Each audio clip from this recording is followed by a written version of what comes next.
Swiss franc is under pressure. Will it really go down? Hello and welcome to another weekly market outlook this week. My name is Stanislav Bernukov, I'm a senior trading specialist here at Exness. And in this video I'll share with you a potential idea for this week, the narratives behind this idea and which economic data would possibly affect it. The brief overview of the previous week's idea. It was a potential short for the British pound against the Japanese yen around the resistance area of between 199 and 200. The idea has not worked immediately and the price is still located slightly above the resistance area, but should it give any meaningful reversal pattern, it still might be an option. This week we are focusing on the US dollar against the Swiss franc. The price of this currency pair has been moving in and upward since the beginning of the year and has broken the triangle at May 17th. After that, the price is consolidating slightly above the dynamic support area. The intermediate-term target is still not achieved and the price may drive down towards 0.9195 after touching the 20-day moving average near 0.91 level. What is the foundation of this idea?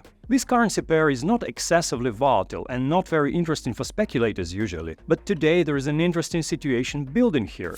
It's a differential between the monetary policies of the central banks of Switzerland versus the US. Swiss National Bank had shifted the interest rate down this March, and this is the earliest dovish move among other central banks. At the same time, inflation in the US persists, and the Fed will unlikely lower the interest rate before the end of the year. Thus, the Swiss franc gets under pressure against the US dollar. What economic data could potentially affect this idea? The most important day would be Thursday, when the GDP growth rate for the second quarter would be published both for the US and for Switzerland. GDP is not a leading indicator, but it can play on the side of existing narratives and accelerate the trend. In summary then, the potential idea for this week is a long position for American dollar versus Swiss franc at around the support level of 0.91.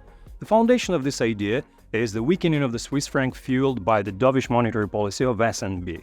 The economic data which might affect this idea is a publication of GDP both for the US and for Switzerland on Thursday. Don't forget, this is just the idea. Do your own research and never forget to manage your risk.